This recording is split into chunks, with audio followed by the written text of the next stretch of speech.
Boa noite, eu sou Rui Alves e você está no Ponto de Vista. Esse é um quadro de entrevistas do portal de notícias Boletim Goiás, feito em parceria com a TC Multimídia. Esse quadro se apresenta como um canal de discussão de assuntos relevantes da sociedade por meio do ponto de vista de dois convidados. Antes, eu peço que você se inscreva aqui no nosso canal do YouTube, deixe a sua curtida. Durante o programa, deixe o seu ponto de vista também aqui nos comentários e, ao final, compartilhe esse vídeo com quem você vê que vai interessar pelo tema. O nosso tema de hoje é a valorização da engenharia, as dificuldades e a representatividade da classe. Para conversar sobre esse assunto, hoje nós recebemos aqui no nosso programa, como convidado, o Dr. Ricardo Veiga, que é engenheiro civil, diretor da RV Engenharia, presidente do Conselho Fiscal do Clube de Engenharia, diretor da Associação Brasileira de Engenharia e Consultoria Estrutural, diretor suplente do Sindicato da Indústria e da Construção do Estado de Goiás, ex-vice-presidente do CREA-GO por 3 vezes e ex-conselheiro do Conselho Federal de Engenharia e Agronomia. Boa noite, Dr. Ricardo Veiga. Obrigado por aceitar o nosso convite. Obrigado, Rui, pelo convite. É uma satisfação a gente poder conversar um pouco sobre engenharia, porque é uma vivência que a gente tem, faz isso há muitos anos e gostamos do que fazemos. Obrigado. E também aqui como comentarista hoje está o Igor Chaves, que é engenheiro mecânico, professor universitário e foi presidente do CREA Goiás Jovem. Boa noite, Igor. Obrigado por também aceitar o nosso convite. Boa noite, eu que agradeço. É um prazer estar dividindo essa mesa aqui com vocês, né? Principalmente com um cara tão experiente na engenharia que vai agregar muito aí na nossa discussão. E me sinto honrado de estar aqui na presença de vocês. Isso, o prazer é nosso em recebê-los aqui. Em matéria veiculada aqui no Boletim Goiás, agora no finalzinho de julho, o CAGED, que é o Cadastro Geral de Empregados e Desempregados, apresentou uma planilha que nos primeiros 6 meses do ano de 2023, o Brasil teve mais de 1 milhão de cadastros de empregos formais, com carteira assinada. E 3 setores se destacaram aí na contratação. Primeiro, o serviço, segundo, a indústria e terceiro, a construção civil, com mais de 20.900 novos postos de emprego. E o estado de Goiás também ficou com a terceira colocação no número de construção. Mais de 1.300 empregos formais foram cadastrados aqui no estado de Goiás nesses 6 primeiros meses. Então, doutor, iniciando sobre esse assunto do espaço que o mercado tem aberto, inclusive para a construção civil. O que a gente pode, o que o senhor apresenta como relevante tema que faz com que a engenharia, a construção, seja um espaço, um mercado que contrata muito ainda? A engenharia em Goiás tem, inclusive, dificuldade atualmente de mão de obra, exatamente pela pujança que nós temos aqui nesse segmento, né? A engenharia, principalmente a construção de edifícios, nos últimos tempos ampliou bastante, né? E dentro dessa característica, até um trabalho que foi feito pela diretoria do Sinduscon, no sentido de fazer uma pesquisa, né, de como estão as pessoas que trabalham na construção civil. Né? E dentro dessa característica foram tomadas algumas ações no sentido de preparação de mão de obra, de qualificação dessa mão de obra já contratada, exatamente para suprir essa necessidade. É lógico que hoje aqui a gente tem o segmento de serviço, como foi citado, nós temos a indústria da construção também, que ocupa muita mão de obra, né? Muitas pessoas. Então esse trabalho todo é bastante significativo no sentido de abrir espaço para mais pessoas, né? Então nesse trabalho aí de qualificação está o Sinduscon, junto com a ADEME, junto com o SENAI, né? Que é vamos dizer, dos S's, é o que prepara a mão de obra para as indústrias, e está sendo feito um trabalho específico para a construção civil. Então, são essas ações que a gente vê e realmente temos aí necessidade de muita mão de obra. Então, que bom saber. Então, é um mercado que, apesar de ter aberto, ainda não está cheio, né? É um mercado promissor. Se a gente procurar aí circulando pelas obras, nós vamos sempre encontrar algum aviso de contratas, né? Olha, que É interessante. um espaço que ainda tem, lógico que quanto mais qualificada a mão de obra, mais fácil será a sua colocação. Certo. Perguntar aqui para o Igor, que é engenheiro mecânico, esse mercado também para a engenharia mecânica da construção, ele também é promissor, inclusive para os engenheiros? A gente vê muita mudança e movimentação, porque a gente fala em engenharia, tem novas tendências, né? Muita construção steel frame, que é uma área que dá para trabalhar como engenheiro mecânico também, dividir, né, responsabilidade ali com o engenheiro civil. Então só que são coisas novas, tecnologias novas que vêm entrando no mercado. Já tem alguns lugares que estão tendo esse tipo de construção aqui, Aparecida, de Goiânia, já está surgindo. E são coisas que você pode estar trabalhando em conjunto com a engenharia civil. Também construção de prédios, a responsabilidade por instalação de elevadores, manutenção, toda essa parte é mais voltada para a engenharia mecânica. Então tem uma certa aí, comunidade aí que você precisa trabalhar em conjunto para estar desenvolvendo os grandes projetos, né? Certo. E aí, só fazendo um contraponto ao Igor, né? Sim. Se a gente observar de algum tempo para cá, a construção civil é bastante mecanizada. Se nós formos observar os nossos edifícios, todos eles temos lá os equipamentos de içamento de material, né? E isso é um trabalho da engenharia mecânica, né? Um trabalho que veio e, como se diz, se trabalhar com 2 mãos você tem resultado, com 4 mãos o resultado quase sempre é exponencial, né? Não é só o dobro, é quase sempre maior do que... E mecanizado tira ainda o trabalho, o peso, na verdade, do trabalho. Não que tira o trabalho manual, mas tira o peso do trabalho e acelera o processo. Não tira o trabalhador, né? Nós ainda temos a construção civil um pouco artesanal, mas de qualquer forma ela permite ao trabalhador mais conforto no seu trabalho. Né? Então esses equipamentos de transporte que se carregava no braço, hoje você tem a paletização dos materiais e tudo mais. Isso, lógico que precisamos de equipamentos mecânicos para auxiliar o trabalhador nesse instante. E isso surge até uma outra questão, um outro entendimento que o trabalhador tem que buscar, que ele também tem que procurar agora se adaptar ao novo mercado, com essa mecanização, esse avanço tecnológico, a preparação profissional para poder estar dentro do mercado. Né? Exato. Você, se vai trabalhar manualmente, é uma exigência, né? Se você vai utilizar um equipamento, vamos dizer, de empurrar, muda pouca coisa. Mas se você começa a trabalhar com equipamentos eletrônicos, você precisa ter uma qualificação para aquele trabalho, porque senão você vai perder a eficiência do equipamento, né? Certo. Perde os resultados que se espera naquele investimento. Perfeito.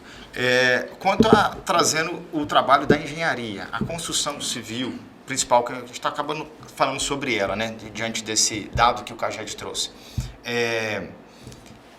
Quanto ao trabalho aqui no estado de Goiás, o estado ele dá estrutura para o engenheiro? Quais são as dificuldades que os engenheiros hoje têm encontrado no estado de Goiás para poder exercer a sua atividade?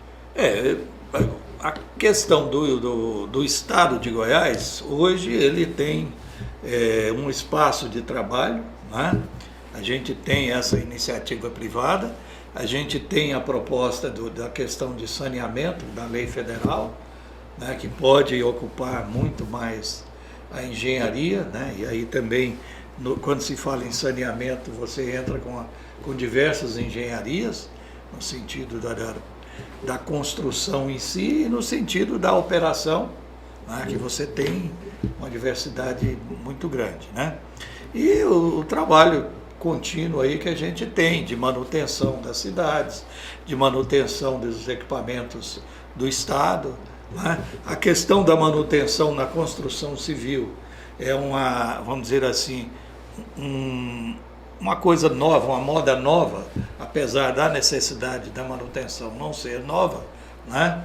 É uma coisa que tem vislumbrado bastante espaço de trabalho para os engenheiros civis na manutenção das edificações.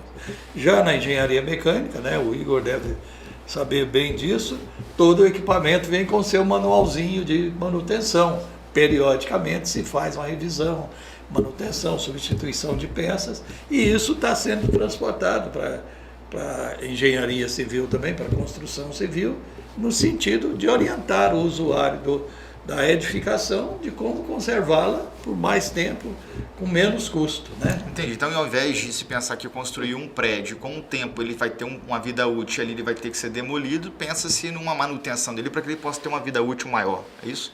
E o custo da manutenção, né? Se você sabe que precisa trocar o óleo do motor do automóvel de tantos em tantos mil quilômetros e não faz isso, você vai ter um custo maior posteriormente com substituição do motor, uma retífica do motor. A mesma coisa na construção. A gente tem lá um sistema de piso. Se eu uso um produto inadequado para limpeza, esse piso vai perder a sua qualidade mais rapidamente do que se eu usar adequadamente o produto, né? Refizer um rejunte de cerâmica para evitar infiltrações e coisas assim. Então isso descrito vai com certeza qualificar o resultado final para os usuários da edificação, né? Perfeito.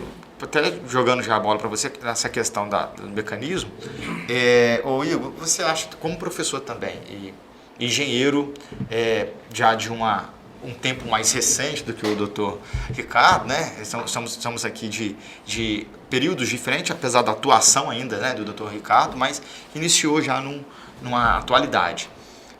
E como presidente que foi pro CREA Jovem, você acha que o novo engenheiro, o engenheiro que está entrando no mercado de trabalho hoje, ele está apto, ele está preparado para esse mercado atualizado e tem o sistema da classe hoje, dá estrutura também para esse novo engenheiro iniciar? Esse é um ponto bom de discutir, porque apesar das tentativas do sistema, né, eu posso falar porque eu conheci o sistema através de um programa de voluntariado que te dá acesso a entrar no sistema, conhecer um pouco mais. Porém, não necessariamente a pessoa sai completamente preparada. Ainda tem um limite ali onde você consegue alcançar. Então, o jovem engenheiro, quando ele chega no mercado de trabalho, capacidade ele tem, porque os fundamentos da engenharia eles não mudam com o passar do tempo. A gente está falando aí de manutenção, de previsão de tempo, que é uma coisa mais recente para a engenharia civil, só que isso não muda, né? Por exemplo, você tem prédio que foi construído há 20 anos, eles ainda estão em funcionamento, mesmo com toda a atualização, o uso de eletrônicos, né, que cresceu bastante de 20 anos para cá, eles ainda suportam isso. Então você vê que você tem possibilidade, né, de estar fazendo essas melhorias. Só que o engenheiro recém-formado, ele sai um pouco perdido, porque as estruturas de formação não são tão atuais quanto eu acho que deveriam ser. Eu, como professor, eu tento levar, né, essa experiência que é relativamente recente que eu tenho de mercado, mas eu tento levar isso para os meus alunos, mostrando que você tem que procurar integrar as novas interfaces. Entender o funcionamento, entender como que uma inteligência artificial, que é uma coisa nova, também pode te ajudar no processo de pensar, de estruturar alguma coisa para a engenharia e tentar levar essa experiência da necessidade de participar de um conselho de forma mais ativa, de entender a necessidade do mercado e, apesar de ter vindo do conselho como um voluntariado, né, eu sinto algumas dificuldades de realmente representatividade de classe. Na engenharia civil é um pouco mais abrangente porque a gente tem mais engenheiros civis, né, para uma representação. Agora, na engenharia mecânica, a gente tem uma dificuldade ali de ter uma coesão, de ter umas atualizações mais frequentes, até de ter ali uma visão do CREA para isso, né? Como a engenharia civil ela tem uma maior representatividade, muitas coisas são vistas e tratadas para a engenharia civil e para a agronomia, por exemplo, que é o forte do Estado. Mas a engenharia mecânica, que também está lá presente, atuando de forma paralela, dando suporte muitas vezes em todas essas áreas, na agricultura, na construção, às vezes fica um pouco deixado de lado. Escanteado. Então, a gente precisa ali de ter uma visão melhor do pessoal para essa área, sabe? Eu sinto essa dificuldade. É até importante a gente pontuar aqui, porque tem muita gente que não sabe, na verdade o CREA, né, o Conselho Regional de Engenharia e Agronomia que está no nome, mas na verdade ele representa todas as engenharias, não é isso? Mecânica, eletricista, é um número muito grande, né? Geociências, né? Geógrafo, meteorologista. É o maior conselho de classe, então, que existe no Brasil, né? Em número de associados, por conta do número de cursos e profissionais que estão. Talvez a OAB tenha um contingente maior de filiados, né? Filiados não, de registrados, vamos dizer assim, né? Uhum.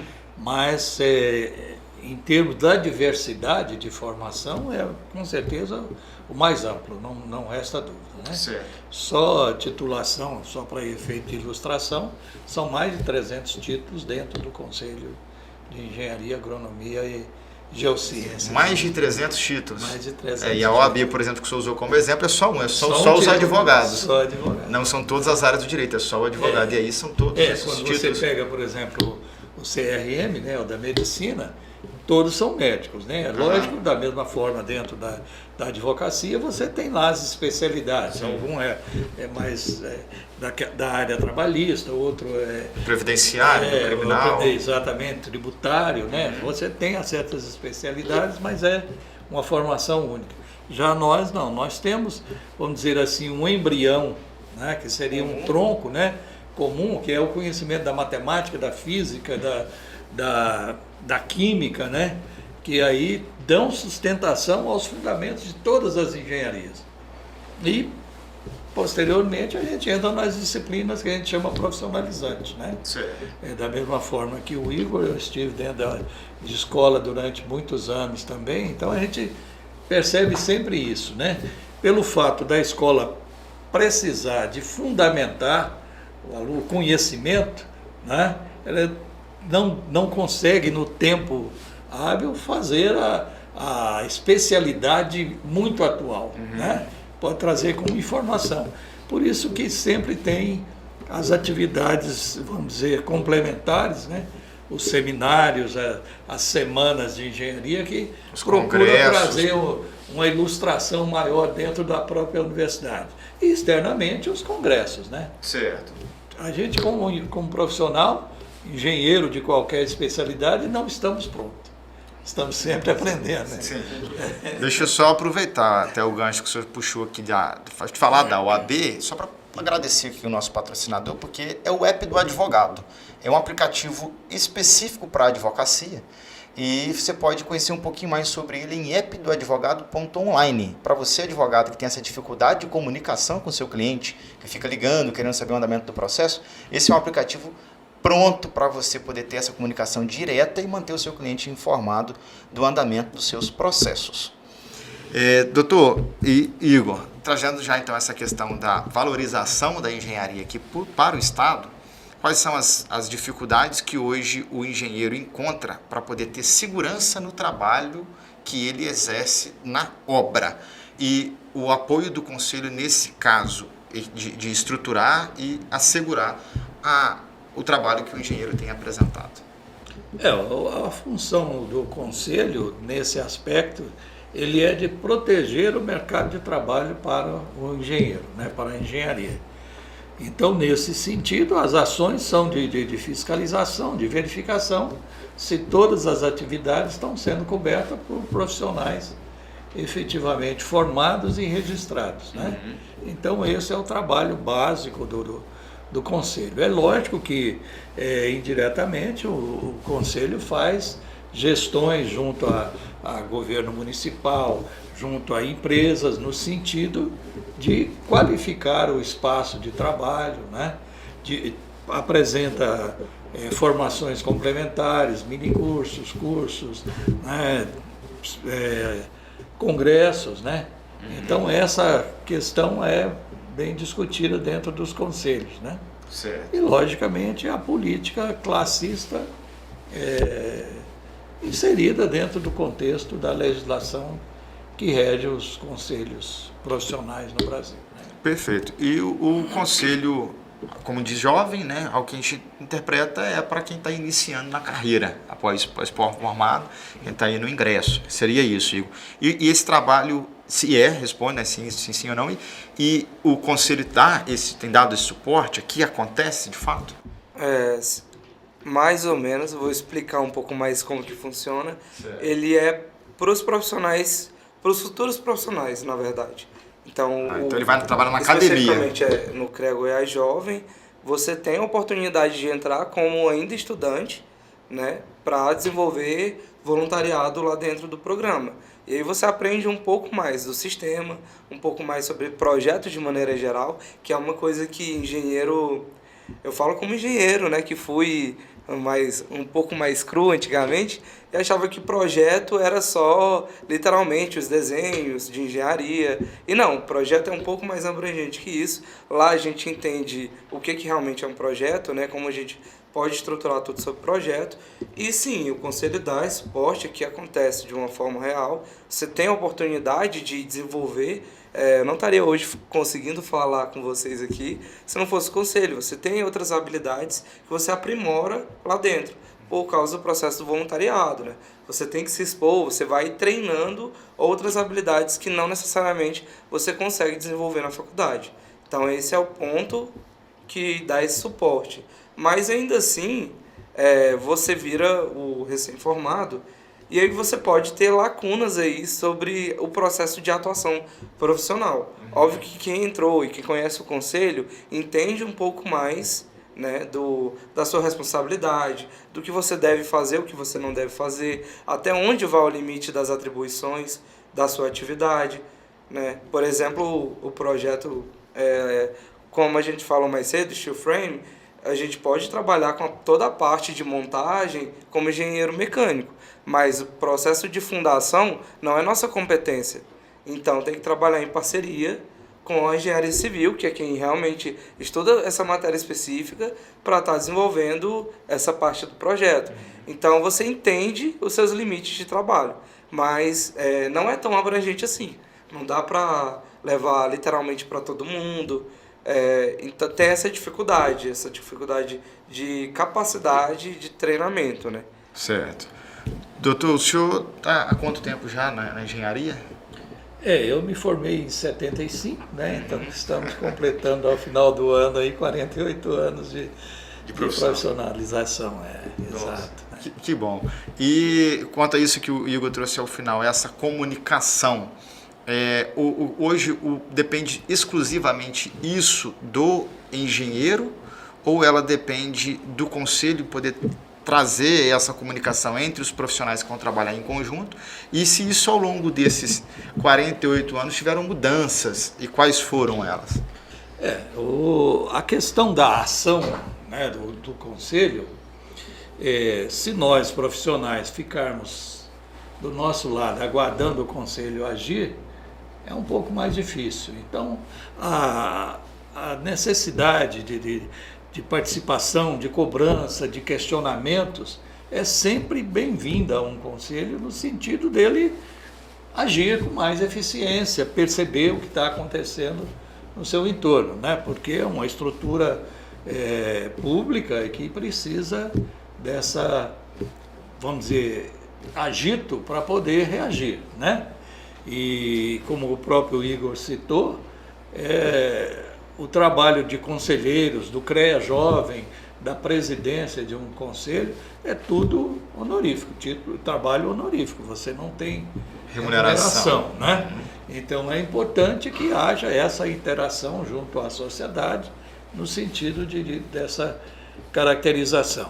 E aí, questão ao longo do tempo da vivência da gente profissional, é lógico que houve muita modificação, né? Tanto no aspecto da profissionalização, né, do profissional, as atividades que a gente exercia, que era um trabalho, vamos dizer, manual, praticamente, né? Quando eu estava na universidade, surgiram as primeiras máquinas de calcular, né? Pergunta se algum jovem, né? O Igor usa máquina de calcular. O celular dele é um computador, né? A gente começou a trabalhar com máquinas processadoras que hoje se fala equipamentos de tantos gigas, de tantos terabytes, né? A gente trabalhava numa máquina processadora de 2K de memória. Isso hoje você não faz um bilhete em PDF com 2K, né? Não faz mesmo.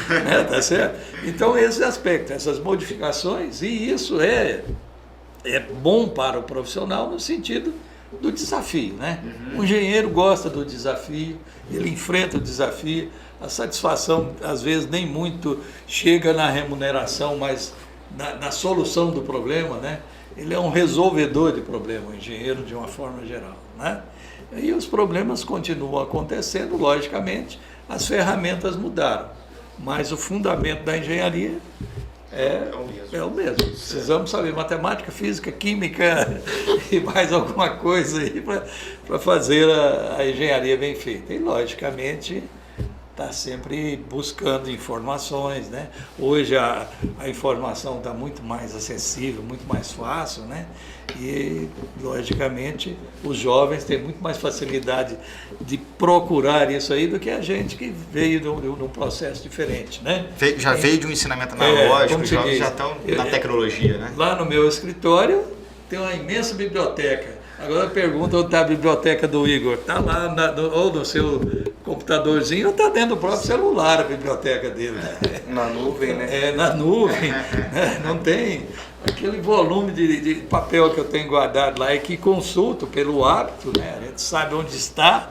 Às vezes é mais rápido achar lá no livro do que ir procurar na internet. Apesar que a internet, a velocidade é extrema, né? Mas e até de parabenizar, a gente tem que parabenizar o profissional que está aí há anos como o senhor e vem se adaptando a essa nova forma de fazer o trabalho, né? Porque a base está lá, mas algum conhecimento onde vai buscar até a informação que nem as enciclopédias que tinham antes, hoje já não tem mais interesse em produzi-las, porque está todo mundo utilizando o celular, né?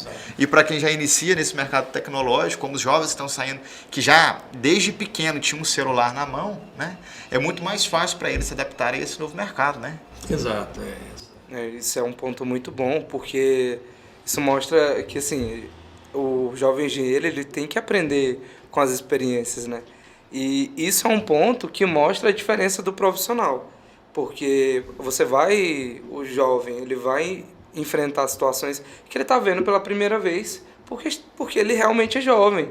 Não tem como resolver esse problema a não ser vivendo ele.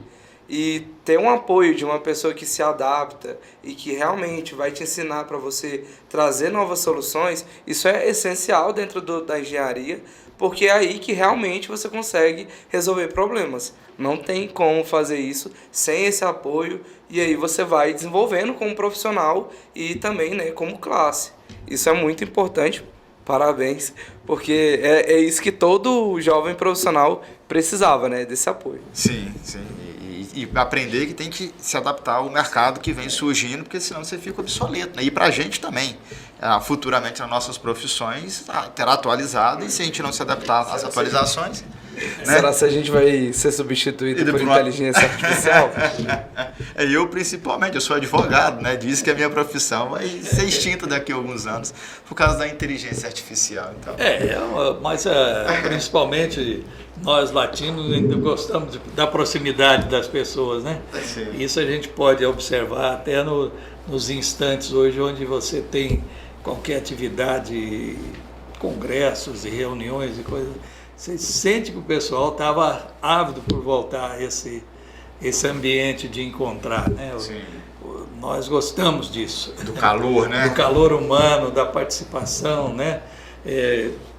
As mudanças que houveram, né? A partir disso aí, você faz hoje reuniões online, coisa que era presencial, era uma mesa dessa aqui cheia de engenheiros, arquitetos discutindo um projeto. Hoje está lá, a discussão similar, mas é uma discussão um pouco mais xoxa, pelo menos no meu sentimento, né? Quando a gente senta à mesa é mais agradável a discussão, parece, a gente consegue botar... Parece que ela é mais sólida, né? Quando a gente discute pessoalmente. Assim. Tem a sensação de que, ao final, o resultado ele é mais coletivo, né? Sim. fica menos individualizado. Usando até analogicamente, parece que a conversa ela está alicerçada, né? Quando ela é presente, né? E quando é virtualmente, não. Mas e nesse sentido desse calor e da necessidade dessa comunicação, o senhor coloca o seu nome como candidato à presidência do CREA? Como é que é a sua visão da política classista nesse caso?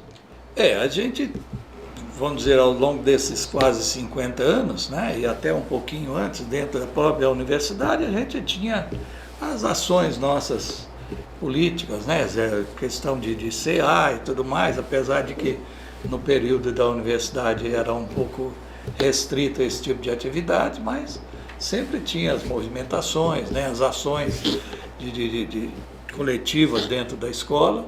E posteriormente, né, logo após formado, estava sendo criado o Sindicato dos Engenheiros, eu me filiei, o Clube de Engenharia já existia, mas ele estava desativado, um grupo de profissionais resolveu reativá-lo, eu também me associei ao clube, né, e ao longo do tempo fui para a representação no CREA, a partir da escola que eu lecionava, né, era professor da PUC. Então fui como representante da escola para o conselho, fiquei lá na década de 80, 90, né? Aí fiquei um pouco mais afastado do conselho, voltei agora nos anos 2000, né? Então a gente está sempre envolvido nas atividades políticas classistas, né? Eu acho que é importante, eu principalmente que vim de uma escola pública desde a infância, então eu acho que eu tenho um dever com a sociedade de contribuir sempre, né? E atualmente, depois de um longo tempo de amadurecimento, eu resolvi que vou me candidatar sim, vou tentar essa nova experiência, né? Como candidato à presidência do Conselho de Engenharia de Goiás. Que bom. O senhor já tinha sido candidatado alguma vez anteriormente? Não. À presidência? Não, a presidência nunca tinha sido. O senhor foi 3 vezes vice-presidente? Sim, Então eu fui, né, como representante da escola, depois eu fui como representante do Sindicato dos Engenheiros. Certo. Né? Então sempre tem ali a discussão de quem vai ser, né? Não chega a ser um processo eleitoral, né? Mas é uma seleção, vamos dizer assim. E para o CREA, eu participei de uma eleição anteriormente que era para conselheiro federal. Eu fui conselheiro federal, aí tem lá o que a gente chama Rosa dos Ventos, que é a circulação pelos estados e pelas profissões. Como são 300 filhos, então custa voltar. Então, quando voltou para Goiás, eu me candidatei, mas não fui eleito como conselheiro federal de novo. Certo. Né? Mas agora pretendemos nos candidatar à presidência. Certo. E você, como já foi presidente do CREA Goiás, jovem, tem essa pretensão também de assumir novamente e também é por eleição esse cargo? Sim, no CREA Goiás Jovem já não tenho pretensão porque já venceu a etapa, né? A gente tem um período até formar e pós-formado, um período certo para participar do programa, mas assim, foi uma oportunidade muito legal para os jovens que estão assistindo, por favor, faça parte. Só que assim, é um processo eleitoral e a tentativa é literalmente trazer a experiência do que é o sistema ao nível jovem. Porque você tem todo o processo eleitoral que deve ser seguido, ele está regulamentado dentro do regimento interno do programa e tem esse processo para você sentir o que é o conselho, né? E te preparar também para quando você vier a se tornar profissional propriamente dito, entrar como conselheiro e ter instruções para você não chegar cru, né? Literalmente. Porque eu acho que essa é a maior dificuldade. Muita gente não sabe que existe, não sabe como funciona, não sabe como ter essa representatividade, e lá você tem uma preparação anterior a isso. Certo. Bom, com certeza essa formação básica aí pode guindá-lo a uma futura presidência também, né? Porque o objetivo é sempre esse, é o serviço, né, que o Conselho presta e os profissionais auxiliando nessa prestação de serviço. Né? Devolvendo um pouco daquilo que acaba recebendo, né? Exato. Perfeito. Infelizmente, nosso tempo está chegando ao fim, diante da dinâmica que é o nosso programa, porque é de rede social, a gente faz algo mais curto. O papo está muito gostoso, gostaria de avançar um pouco mais, mas já fica até estendido o convite para uma outra oportunidade. Tá? Até desejo boa sorte para o senhor, caso saia mesmo candidato e que isso tudo dê certo, e de repente retorne aqui como presidente do CREA Goiás para falar um pouco mais sobre, Se Deus quiser. sobre o trabalho. E a mesma coisa, Igor. Se o senhor quiser deixar algum recado, a rede social do senhor, ou com alguma forma de contato para essa câmera aqui. Eu agradeço mais uma vez, né, a oportunidade de estar aqui com você, Rui, com o Igor, né? Já nos conhecemos lá do CREA, convivemos lá um pouco, apesar de a gente não ter a proximidade com o CREA Jovem diretamente, era mais função do pessoal que administrava esse trabalho, né? Mas eu sou o Ricardo Veiga, né? E @Ricardo Veiga Engenheiro. Né? Algum contato que as pessoas queiram. Agradeço a oportunidade de estarmos conversando em engenharia e, logicamente, se deixar, a gente conversa aí muito tempo, né? A gente já conversou um pouco antes, agora durante e também no pós aqui, a gente vai bater mais um papo sobre isso. Igor, obrigado também pela presença e pode deixar aqui a sua forma de contato para as pessoas te conhecerem e entender um pouquinho mais até sobre o trabalho da engenharia mecânica. Eu que agradeço, né? Vou deixar meu Instagram, que eu acho que é a rede social que todo mundo tem, todo mundo usa, é @Igor Lima Chaves. E quiser trocar uma ideia, quiser perguntar, tem alguns alunos meus que me seguem no Instagram e sempre vão lá. Às vezes eu posto alguma coisa das atividades profissionais, né? O pessoal vai lá, pergunta, então tá aberto aí. Caso queira conversar, chamar para algum serviço, a gente está sempre disponível. Que a bom. colocação do trabalho é importante. Sempre, sempre. Então agradeço a presença de vocês, agradeço a audiência de todos vocês aqui. Sigam as nossas redes sociais, @Boletim Goiás, em todas as redes sociais.